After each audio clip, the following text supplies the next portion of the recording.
Tad tasākie jautājumi, ko jums vaicā tauta. Saskaņas centrs Normunds Aizpurs. Par cik tūkstošiem izsaimniekojat sporta skolu? Nevaru atbildēt uz šādu jautājumu. Nav atbildēs. Jo manā skatījumā viņš ir nevisai gudrs. Paldies. Latvijas Zemnieku savienība Sandra Daudziņa. Vai uzskatāt, ka neesat atbildīgi saistībā ar kultūras nama renovāciju? Tomēr šajā laikā vadījāt domi. Es esmu atbildīga par to, ka kultūras centrs ir ļoti kvalitatīvi un skaisti renovēts. Mums ir par vienu skaistu ēku vairāk, kas ir atjaunots no jumta līdz pagraba telpām, ieskaitot fasādi, ieskaitot pagalmus. Un, manuprāt, šis darbs ir ļoti labi padarīts. Ja tur ir zemteksts par to, ka dažādas iestādes ir interesējušās par šo, tad man arī šodien nav skaidrs, ko meklē, domē un kādas, vai ir kaut kas vai nav atrasts. Mēs tikai esam saņēmuši atbildes vēstules par to, ka mums ir noņemtas jau kādas aizdomas.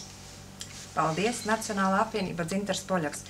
Kā jūs izskaidrot to, ka gandrīz puse no saraksta ir pietuvināti jūsu pārstāvētāja firmai ZDZ?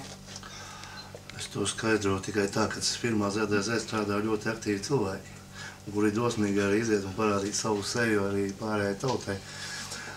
Būtībā tas tāds joks ir, bet praktiski tie ir tiešām aktīvi cilvēki, tie, kas arī palikuši. Tad citu ZDZ firmā strādā brīžiem līdz 100, no 60 līdz 100 iedzīvotājiem. Ja?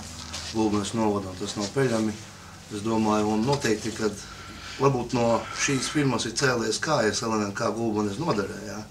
Bet varbūt tāpēc tas ir tā, bet noteikti mēs augsim arī uz citām pusēm. Visi patriotiskie mēs aicinām pieteikties pie mums, un kuram ir drosme būtībā nākt un kandidēt vēlēšanās, tikai laipni lūgtu. Paldies. Kristīgi demokrātiskā savienība Donāts Veikšāns. Vai ētiski pie baznīcas dalīt bukletus ar lūgšanām? Domāju, ka tie nebija bukleti. Tas bija vasaras svētkos, ja, kad notika gan pie Luterāņu baznīcas, gan arī pie Katoļu baznīcas, un tas notiek ar priesteru atļauju. Un tās bija vienkārši tās vasaras svētku apsveikumā ar Dievmātes atkārtītas. Tie nebija bukleti, tas nebija tā pareizi. Paldies. Reģiona alianse Nikolais Stepanovs. Ar kādu mērķi ziedojat Saskaņas centram apmēram pirms mēneša? Ar kādu mērķi? Labs jautājums Saskaņas centram. Kā nevar saprast, ko mēs tur esam ziedojuši. Tad tas būs cits Nikolais Stepanovs. Es domāju, sajauca kārta reiz ar Ventspils Andri Stepanovu, kuram pieder puspostas. Paldies. Partija Vienotība Andis Caunītis. Var vai nevar Vienotība samazināt centrāla apkuras tarifu?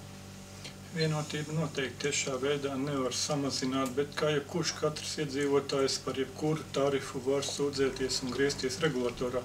Skumjākais ir tas, ka to nevar tiešā veidā darīt pašvaldību, bet kā patreizējā pieredze rāda par Latvenergo, tad tie, kuri būs iesnieguši un prasību cēluši, tiem iespējams šo prasību apmierinās, bet pārējie kā neaktīvi šīs prasības labums neiegūs.